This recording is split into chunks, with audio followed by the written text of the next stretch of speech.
Praise the Lord. Iyaqhubeka ke inkonzo. Lasifunde khona ke bathandekayo. Turn your attention to your Bibles.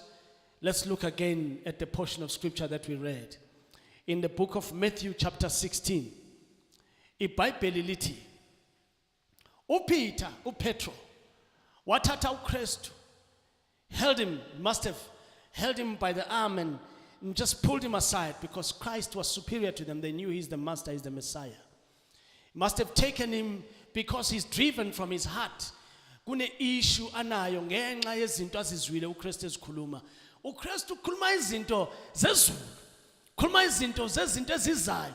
Ukhuluma ngensindiso kaKristu kaPeter. Ukhuluma ngensindiso yomuntu. Uthi ngiyawubulawa, ngiyawuthathwa, ngihlazwe, ngiphanyekwe emthini. Ngiyawuthoswa amacala, ngiyakuba mubi. Ngiyawushaywa. Umhlaba wonke ungibheka ngibe ihlazo. Ngihlatshwe, ngiyawubulawa, ngiyawukhashelwa. Ngiyawuthunjwa ngabantu bangithathe bahambe nami bayongenza into abayithandayo. Ngizawukufa izinsuku zibe zintathu bese ngiyavuka ngelanga lesithathu.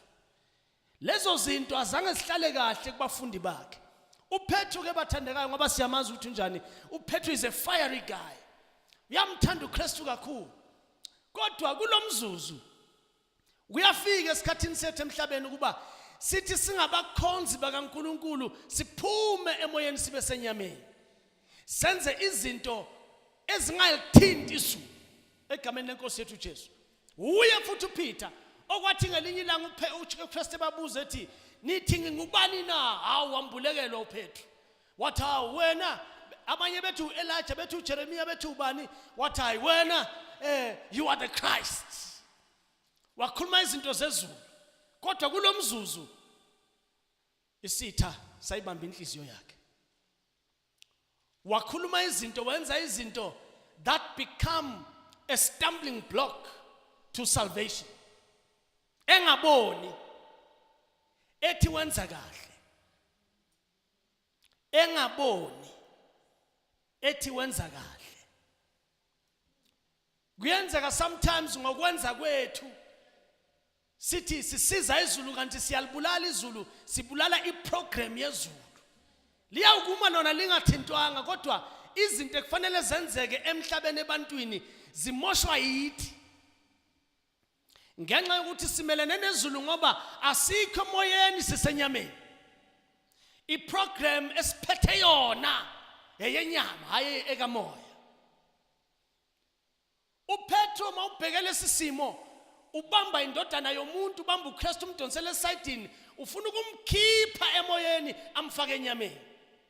That's why uKristu ekhuluma amazwi ahash ethi suka kimi Satan. Angisho ukuthi bathandekayo mangabe ubona umzalwane ngathi uyakuphazamisa emoyeni bese uthi suka kimi Satan. Ungaboshwa nokuboshwa ngoba kuyawuthiwa uthenge uSatan uthi uyitseke ngijabulosi. uJesu bekhuluma nomoya oqhuba uPetro, obambe uPetro waba uPetro. Ngoba into oyenzayo sometimes yakungena ibe uwe ngoba phela noKristu esiphambanweni, he who had no sin became sin. uPetro wathi ngoba uSathane uqobo lwakhe ngoba akukhulumi yena uPetro, ukhuluma uSathane uqobo lwakhe. Ngoba uSathane le program yensindiso akayifuni. So Peter tries to appeal to Jesus. He says ungayenzi lento, or uthi angeke yenzeke lento, far be it from you. Uthi it shall never happen to you. And knowing Peter, you can imagine there's an exclamation mark here on the Bible. He said it very strongly, with a strong tone. uJesu iBhayibheli lithi he turns to Peter. He says, Sathane, suka phambi kwami. Uye ngemva kwami. Get behind me. In other words, get out of my way. Mangabe uthanda ilanguage namhlanje, get out of here.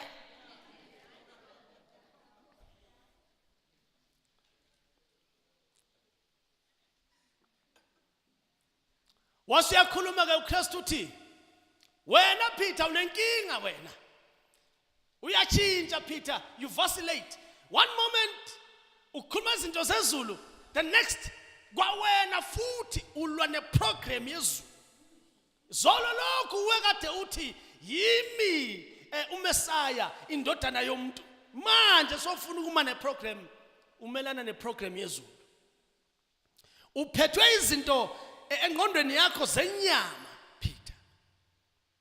Uphethe izinto zabantu engqondweni yakho. Wase uyabatshela uKristu uthi uma ekhona phakathi kwenu ofuna ukungilandela, kukhona into efanele yenzeke kuye, kufanele azidele. In other words, dela inature yakho yenyama noma ngabe ikhona, uyidele uthatha iprogram yezulu, asithi malibonga igama lenkosi. Abantu bathandwa abayawuba ngamakhawe warriors are those who are like Paul and others who once they caught it azange basaphindele emuva, bayibamba njalo baya phambili, but they continuously check in prayer. Ngisabambe yona na, akawubuze lo sethuze wakho uthi ngisabambe yona na ngoba bazalwane kungenzeka ukuthi usahamba uyilahle. Just like amabandla amaningi baqala kahle, saqala kahle. Kunabantu ekade nginabe Bible school 20 plus years ago, sahlala 4 years attender 4 nights a week. Uphuma emsebenzini udrive imoto yelezi ntabeni ngase wase place ngase east ngapha 4 years. Kodwa namhlanje imihlolo engiyibonayo TV kubantu ekade ngihleli nabe Bible school, imihlolo bathandekayo. Uyabona uqale kahle uze nayo kahle, khulume kahle ngophethe uthi wena nguKristu bese kusasa uyajika. Kunabaningi namhlanje ngempilo yabo nokwenza kwabo nokukhuluma kwabo, they stand against the cross, they stand against the blood, they pronounce against the Holy Spirit of God. What else can happen? What else is there for people like that except to wait for that day that God does not want any human being to see? And that day is coming.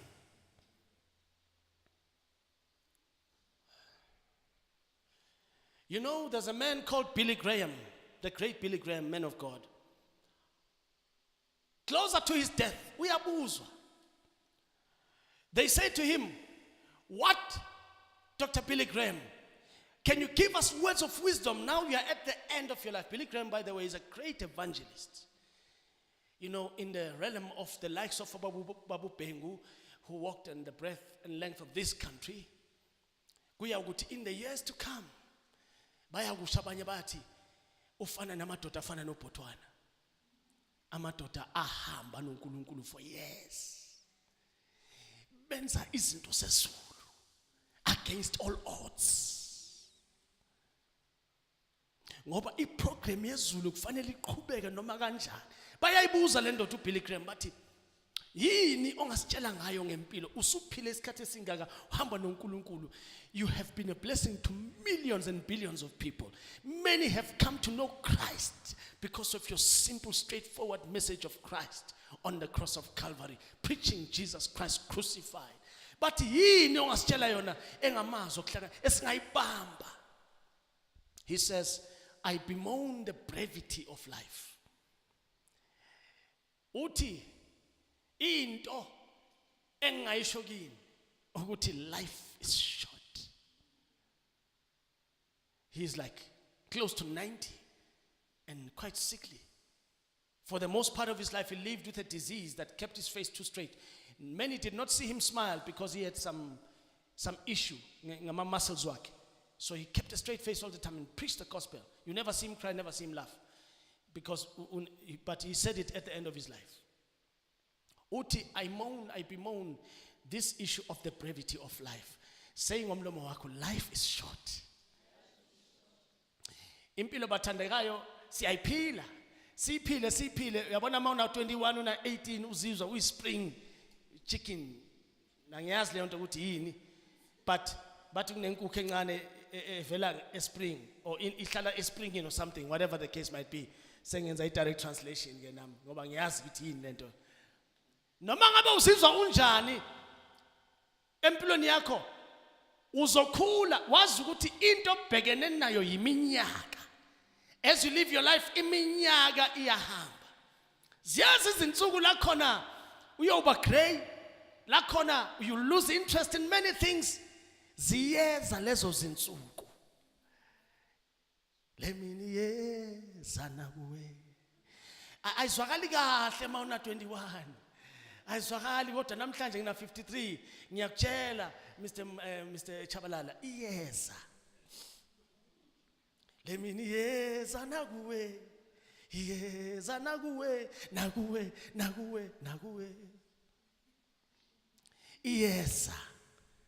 Amen.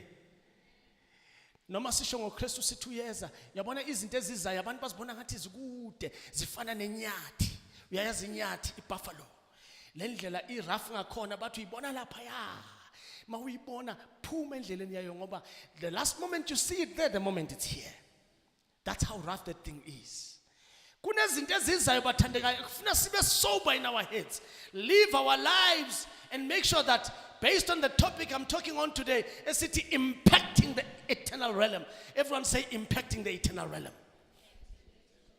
What we have to do is that masila sidlala lo music sikula babu vulo jasi nani bazalwane ne band uthi mawishaya le piano my brother uyishaye wazi ukuthi izulu livuleke wenza izinto la zithinte ngaphezulu uthi mawukhuleka uguqa phansi ngamadolo uguqa ukhuleka kuthinteke izulu singenza izinto that are against the program of heaven.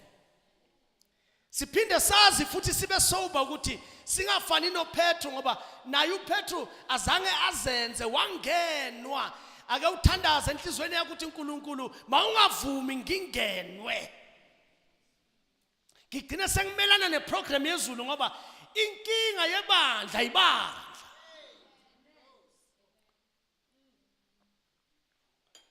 Ukuwa nokwahluleka kwebandla kusebandleni. All that has to happen is that the church must turn against itself and start to kill and eat itself alive.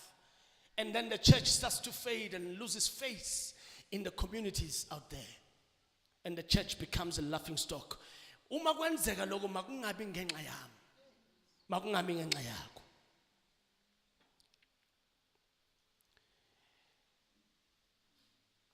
Kunamazwi mawuvula encwadini yehlakaniphileyo Ecclesiastes umshumayeli isahluko 11:9, very sobering portion of scripture that causes us to look at what we do ngoba and what we say and everything that we our lives basically, because uPetro inkinga yakhe ukuthi uthe ehamba noKristu like we all walk with Christ wakhohlwa ukuthi uhamba nobani waqala wenza izinto that become against the very same gospel that Jesus is preaching. Ngoba bathandekayo, one of the biggest programs that heaven ever did was that one of saving you and I. No man must stand against it. The Bible says, woe unto the man through whom this would come to pass, which was Judas. Sasitholile. Ecclesiastes 11 verse 9 ngizonifundela yona la. Ngifunda nge-New International Version. Asithole futhi nge-NLT if it's possible. Lithi iBhayibheli, you who are young. I consider myself young at this point. Quite young indeed. Won't you say? Maybe not a spring chicken, but young. You who are young. In other words, Tina. Be happy.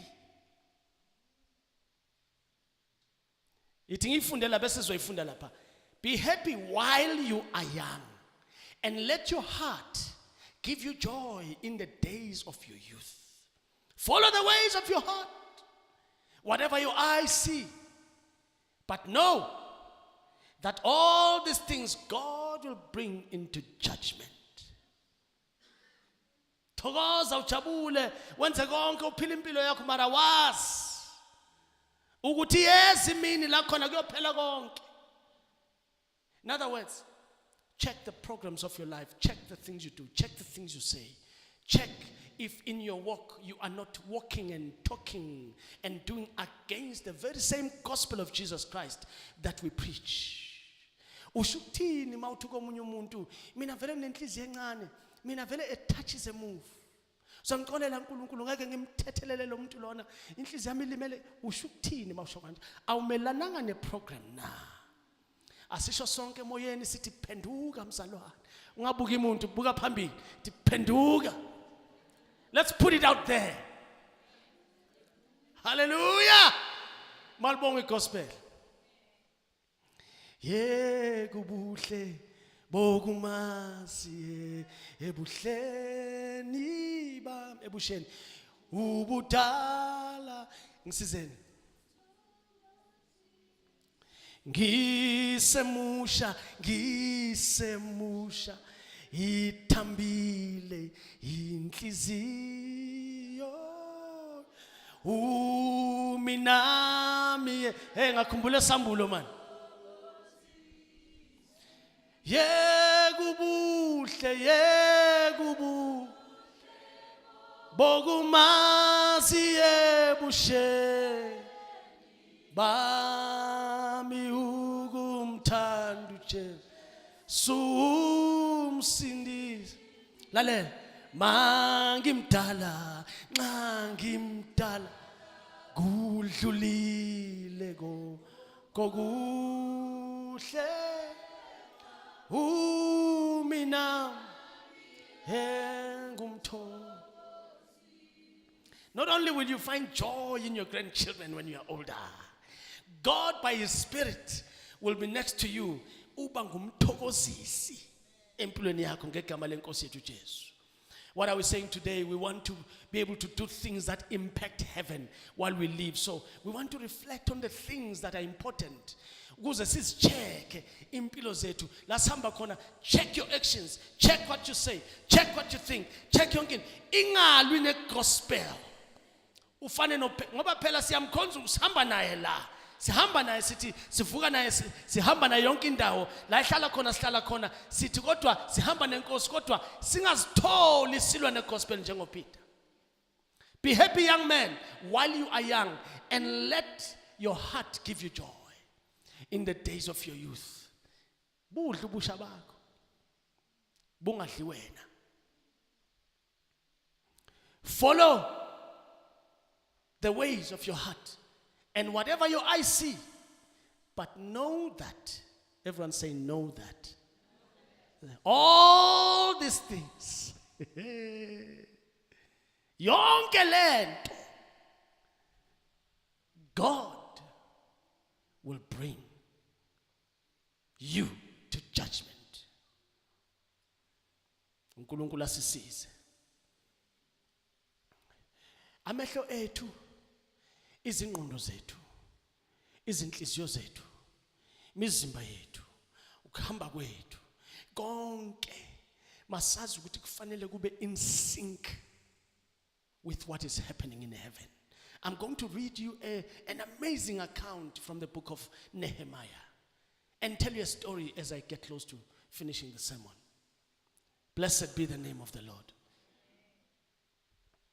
Imoto yakho namhlanje ekufuna uphume nayo isiqubulo sakho uma uphume naso la esontweni namhlanje sithi masithi as unto God asisho mawucula la funda as unto God mangizoshimayela as unto God and be sober because uNkulunkulu is so detailed. He will bring everything into account. Utu David ekhuleka, I think it's in the book of Psalm 11 if I'm not mistaken. We are khuleka David ukhuleka very high prayers and all that. Then he says, "Oh Nkulunkulu, ngicela ukubuyela ezonweni zami zobusha bami. Nako ngithethelele lapho ngasuka khona ngiza kanje. Ukuze ukuthi ngicela ukuthi uthathe yonke into yami, sink it to the program of heaven ngoba ngiyazi ukuthi ekugcineni ngiyawuphelela kuwe."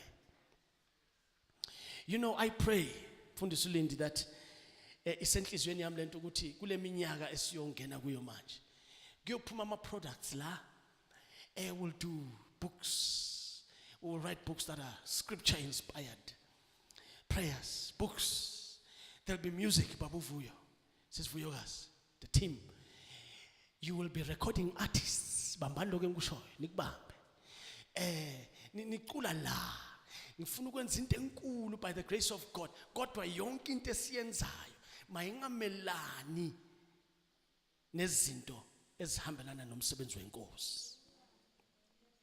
Kungenzeka ngiyasho, kungenzeka all the things that we'll be doing, the programs and all the programs we want to put up on the channels, ukuthi uNkulunkulu abusise ngesandla sakhe kwande. Nisithole nisebenza enkonzweni. Ubani ongafisa ukusebenza enkonzweni? Akusho uhole usebenza enkonzweni. Usebenzele inkosi. Uhole kahle nje uphile kahle. Ngiyasibona isandla lemva. Ngiyasibona isandla lapha, ngiyasibona izandla lapha.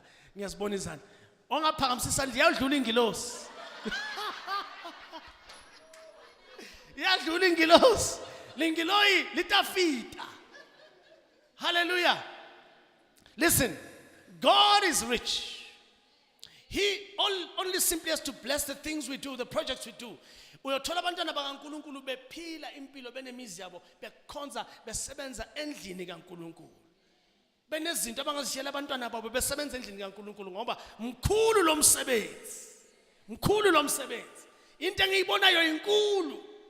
Kuyawuphila abantu abaningi ngayo. Kodwa ingathi maseyifika lapho iba oHillsong siba osbanibani beosbanibani bese ijika isebenza against iprogram yezulu. I hope niyangizwa kahle bazalwane. Ngiphenduka manje for what is to come. Masiphenduke manje for what is to come. Let's say again, as unto God. uNkulunkulu abheke ingqondo zethu, abheke ama decisions wethu kuneculo elithi emo yawo ingcwele ngoba intando yami ngize ngibe ngowa intando emnandi intando ngeyakho Nkosi yami ngihlanze ngisondeze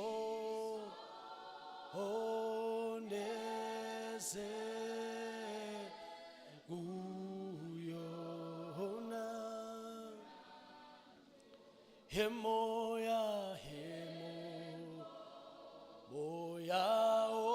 oyingcwele qoba intando yami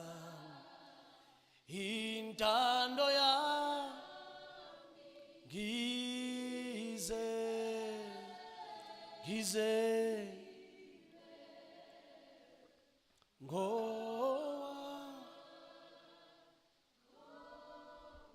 culo lele kufuna ngabe lacula uPetro ehamba noJesu embamba isandla ehamba naye kuthi makwenzeka izinto zezulu ekufanele uKristu adlule kuzo ngoba iprogram kaNkulunkulu ehlele esihlanu sobukhosi, iprogram kaBaba uyise indodana nomoya engcwele. Angathi yena uPetro ethi uzama ukusiza bese uyamosha. Ayisinye yonke lento ngenxa yokucabanga kwakhe ngoba yena usenyameni kanti uKristu usemoyeni egameni lenkosi yethu uJesu. Liyangena ivangeli bathandekayo. This is a lesson that says check yourself. Let me check myself. Mangihamba noNkulunkulu mangibheke ukuthi iyaphi indlela. Kuneculo elithi kanye nawe Nkosi yami mangihamba imihla yonke kanye nawe ngiholwe nguye ngamholi uKristu. Praise the Lord. Ngicela nilizwe ivangeli, amen. Ifana lento nokuthi uthi uyindoda ekhaya ufana nami ungibaba uyintshebe nje uyoholwa ekhaya.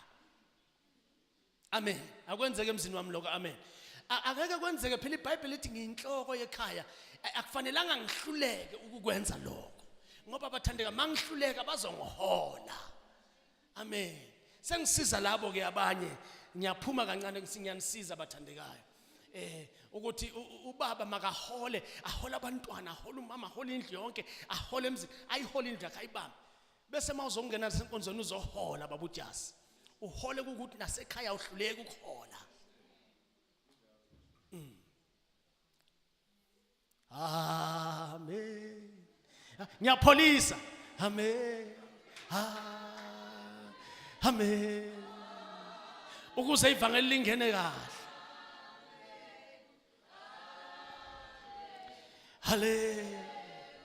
Hallelujah. Kuvuka isithunywa, kukhonto evukayo. Mangasitholi ngokuhamba kwami ngimosha into iprogram kaNkulunkulu. Kunezinto engifuna ukuzibala la few before I go to my little story in the book of Nehemiah. One, izinto sithi masizenza sithinta izulu ukuseva uNkulunkulu. Lento thathelwa phansi namhlanje, which means ukushumayela ivangeli thathelwa phansi, but you know what the Bible says? Ngokusindiswa kwesisodwa isoni. Kwenzekani bathandekayo? Kwenzekani? Kuyahlokoma ezulwini. Kuzohlatshelelwa kho. Beshu hallelujah, beshu hallelujah. Kunjengomfula uhloko ngale kutunyi. Athinte kumculo athi mangabikho osalayo, kungabi nomuntu osalayo ngoba kuyothi masingena kungabikho osalayo ngoba makangabikho jabhayo phakathi kwaleli bandla likaNkulunkulu oyothi abanje ukuthi yena kwathi kusetshenzelwa le wasebenzele kwenye indawo. Praise the Lord. Listen bathandekayo, lithi iBhayibheli ngokusindiswa kwesisodwa isoni. Esindisa umuntu ethi ngiyamngamukela uKristu njengenkosi nomsindisi wami, iBhayibheli lami lithi kunenhlokomo ezulwini. We don't know how many millions of angels make a noise when that happens. The elders and izidalwa zezulu ngesisodwa isoni. Here you are on earth, phethe iBhayibheli lakho or ifoni yakho, you meet someone on the street, in the shopping mall. How are you? Niyakhuluma ke nifeza inkonzo yenu le mama enifezayo mama mfundisi. Asindiswa the moment ethi ngiyamamukela uKristu izulu liyahlokoma. Wena use shopping mall or use strati ngithi mina real time. Everyone say in real time. In real time. Kuyenzeka ukuthi sithi senza izinto la izulu lihlokome sila siphila. Kuyenzeka sithi sicula simdumisa uNkulunkulu, ingilosi sithi wait a minute, sithi wait a minute, ake nibe kancane.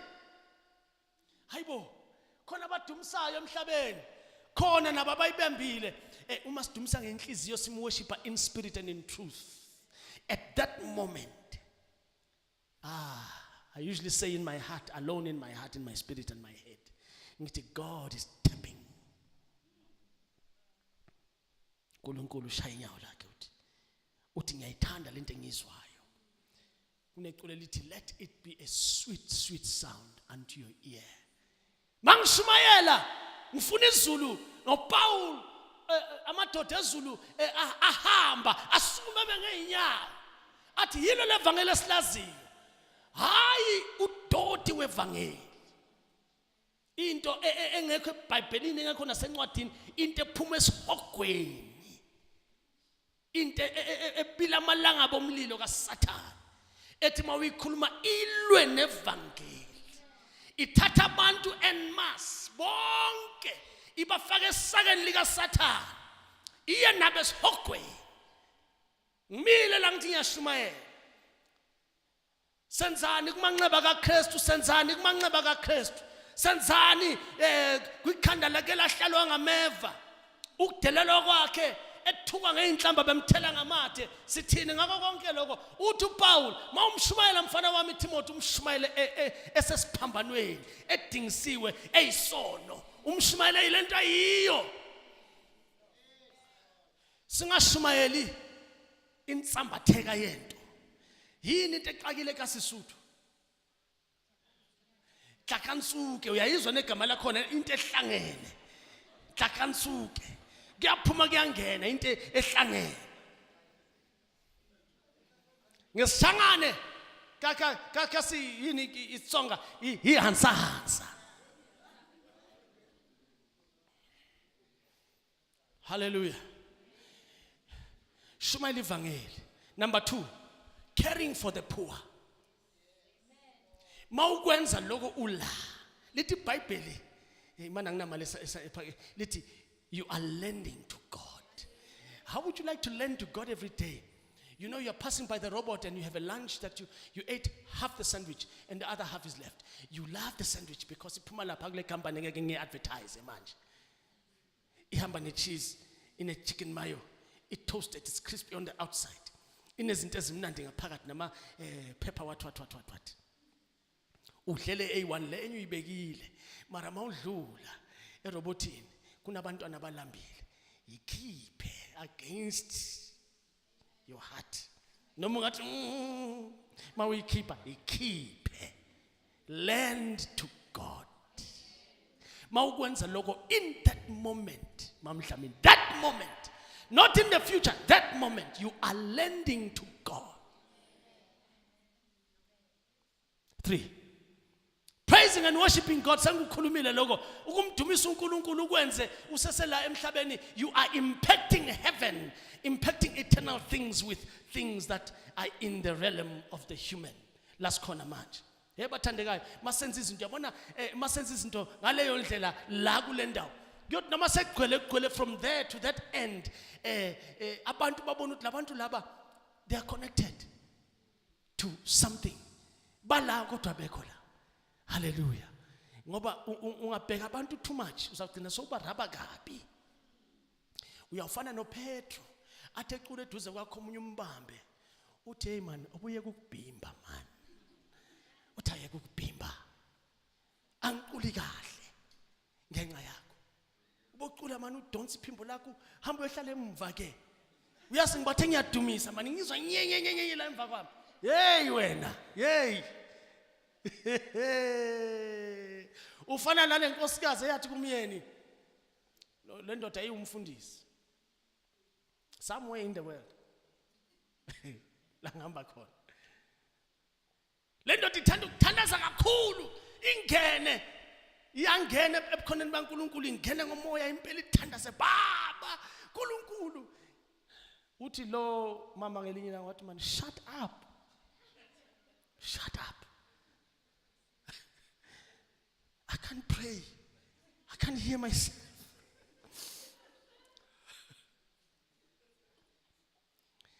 Silungisa kanjani leyo mama Hlombe? Omunye umntwana makayothandaza ngale. Omunye umntwana ayothandaza ngale. Ukuze kungamosheki iprogram mara leyo yokuthi ukukhulunywe kahle mampitso ukuthi honey mase ku right with a cup of coffee honey. Ngicela ukuthi mawungena kule yanto yakho ngoba angifuni ukumelana nezulu. Ngoba ngiyakubona uyangena egiyeni masinyane quick it's 100.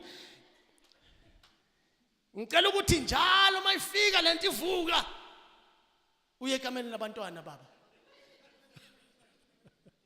Or ngizawuphuma mina ke umtshele ukuthi hayi esekuyavuka nkosikazi sekuyaqala lokwa. Sekuyaqala. Athi oh baba oh aphume ke asithele. Isalinceku yenkosi idumisa. So that nobody must tell somebody to shut up. Praising and worshiping God and praying and be free. The other thing that you do that touches the heavens and impact glory while you're here is praying for others. Let's say praying for others. When you do that and pray for others, not yourself. Consider others, not yourself. Ubaphakamisele enkosini. Ubakhulekele ngenhliziyo evumayo. You are touching heaven in that moment. Egameni lenkosi yethu Jesu. Yabona bathandekayo kumnandi ukuthi sihambe noNkulunkulu in real time. Remember the man Enoch, the Bible says he walked with God and was no more. Wathi ehamba noNkulunkulu wamthatha. Uthi omnye umfundisi wathi ehamba uEnoch wasithola hawu sengikuphi la ingilo zathi hayi ndoda usalusuhlala. Praise the Lord. Indoda ehamba noNkulunkulu neprogram kaJehova. Yahamba uNkulunkulu wathi hayi salusuhlala ndoda uhambe waze wangena ezindaweni emoyeni uze wangena kwezinye izindawo. Angifuni ukuthi ungwathwe ngiyakuthatha manje. No one will know where you are. Hallelujah. Program kaNkulunkulu impacting heaven while we are here.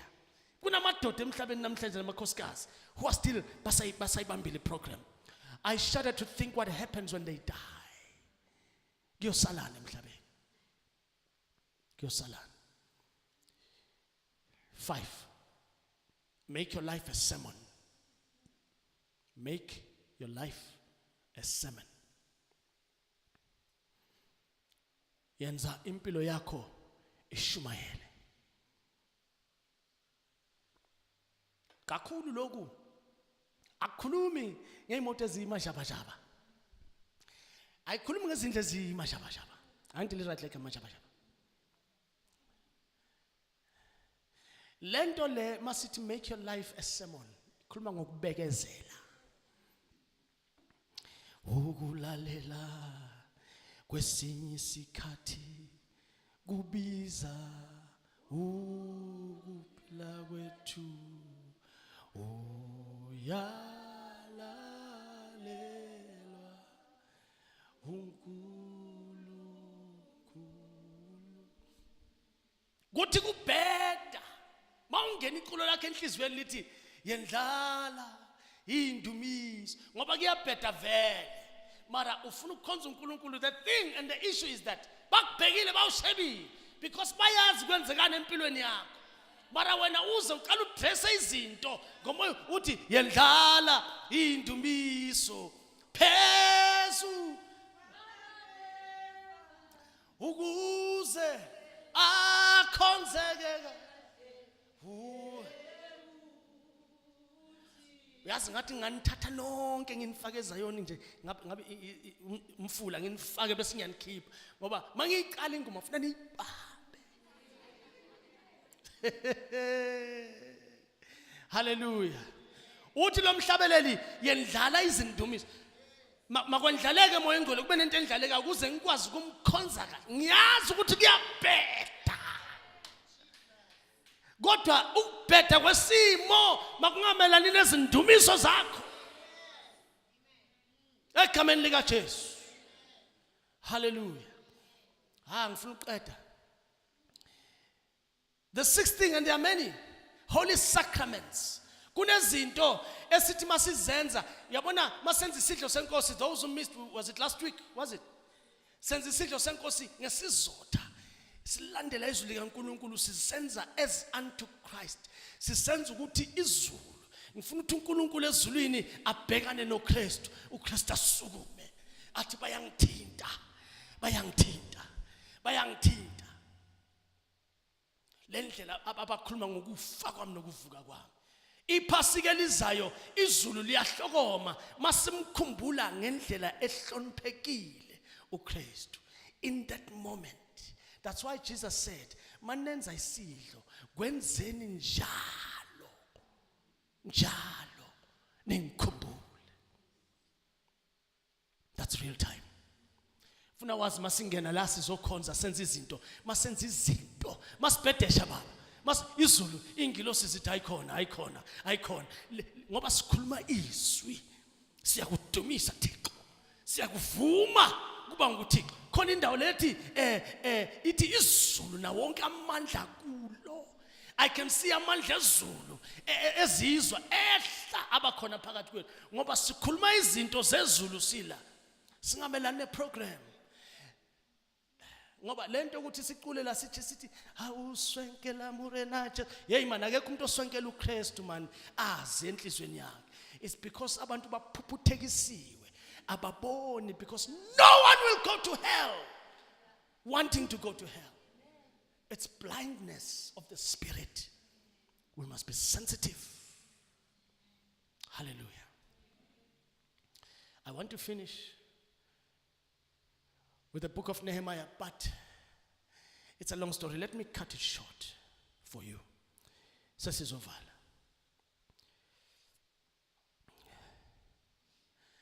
In the book of Nehemiah, chapter 8, kwenzeka isimo where amadoda kaNkulunkulu aphethe izincwadi zikaNkulunkulu ezinkulu. Ziyafundwa kodwa kunemithetho kaNkulunkulu that the people do not know, or yafundwa fast azange bake bayizwa. Nabo laba bayifundayo bayazi ukuthi labantu njoba behlangene kanje kunemithetho efuna sifunde carefully and slowly because eminye yayo bayayenza eminye abayenzi. Walk with me. But mabayifunda lemithetho, it's around the Feast of Shelters. Bafunda izwi lenkosi. So what happens is that mabezwa umthetho kaNkulunkulu ufundwa from the law, ibandla lonke ladangala ngenxa yokuzwa izimiso zikaNkulunkulu ezingahambelani nendlela abaphila ngayo nabenza ngayo. Badangala bonke, the Levites on the one side and the priests on the other, bonke bayasondela.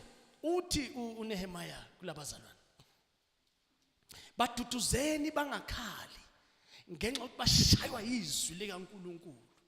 Batutuzeni bangakhala bahambe baye emakhaya bayodla ukudla baphuze izinto ezisweet amakhulu 8 wabo. Bajabule ngoba lolu suku usuku lukaNkulunkulu lokuthi bajabule kulo. But some of the things that come out of the book of the law and how they respond to the laws of God is what takes my heart this morning. Kuleyo ndawo uyafunda ukuthi mabefunda bezwa izwi lenkosi benzani in terms of their worship. IBhayibheli lakho nelama uyifunda uyifunde ekhaya Nehemiah 8. Lithi mabezodumisa uNkulunkulu ngenxa yento abayizwayo kumthetho, ngithi mina ngenxa yento abayizwayo ezwini lenkosi elifundwayo eliphakanyiswayo benza besayizwa. Ithi iBhayibheli baphakamisa izandla zabo baguqe phansi balale phansi ngobuso baphinde baphakamisa izandla zabo baguqe phansi balale phansi ngobuso baphinde baphakame. Kuba iprogram izulu ngaleso sikhathi kwazona ingelosi ezulwini zenza leyo nkonzo ngoba phela umsebenzi wazo ukudumisa ezulwini. Ngikhuluma ngezinto esithi sizenza la zenzeke ezulwini, but sezulwini lenkosi bashawa inhliziyo bathi hawu sonke lesikhathi sithi siyakhonza kanti asenza izona. Praise the Lord. Angakubheka umuntu ngelinye ilanga mawuphakamisa izandla zakho esontweni uguqe phansi uzilahle phansi ngobuso phinde uphakame futhi uconnected wenza into eyenzeke ezulwini ngaleso sikhathi. Don't mind abanye abantu. Ngiyangizobathandekayo phela siya practice la nali nesabatha isabatha kudala likhona la kudala likhona la labazalwane lendlela abangakhona bathi nabeza umthetho kaNkulunkulu baba sorry hayi bathi no azi noma yazwakala igospel na. Uthi uNkulunkulu mayikhuluma ngeFeast of Shelters ebatshela la ngomlomo kaNehemiah uthi mayiniyenza lenkonzo nikhumbula isikhathi nisehlane nihamba nivala ngamahlahla la namba khona nenze ama shelter manenze iFeast of Shelters khathana amaqabunga literally niwakhathe ezihlahla ezine foliage niwafake nilale ematendeni in the time of the festival ngoba ngifuna nikhumbule. But nabezwe izwi lenkosi benza exactly that. So they celebrate. Bese mawufunda uzalifunda ekhaya lithi iBhayibheli baba nentokozo enkulu ezinhlizweni zabo bajabula kakhulu ngenxa yokwenza umthetho kaNkulunkulu which is in the program of heaven. Ebakhumbuza lapho abathethe khona egameni lenkosi yethu Jesu. It improved their prayer. It improved their worship. It improved their outward appearance. It improved their joy. Because umthetho kaNkulunkulu uyabakha egameni lenkosi yethu Jesu. God continues to teach us. He continues to raise us to a different level. Are you and I learning something as we learn the word of God? Are you finding yourself getting closer to Christ and walking with him and saying, no, your program, Lord, not my program? Are you finding yourself speaking not like Peter, but speaking like the previous Peter who said, Wena ungu Christ, you are the Messiah, you are the Son of the living God? Would you rise with me this morning? Blessed be God. This morning it would be good for us to examine ourselves as we all come to God in prayer ngegama lenkosi yethu Jesu. Asibiyeleni kulo idwala lethu kuneculo elithi idwala lami laphakade mangicashe njalo kuwe ngoba kubi bathandekayo. I want us all to pray reflective prayers. I just wish that all our churches were here. But many will listen by this recording. Look at your walk with God and look at where you hampered the program of God's project. Go back like David and ask, Lord, forgive me for those sins of my youth or the sins where I acted foolishly. Peter did it, but Christ restored him. Egameni lenkosi yethu Jesu. Dwala lami laphakade bese siyakhuleka sona. Dwala lami laphakade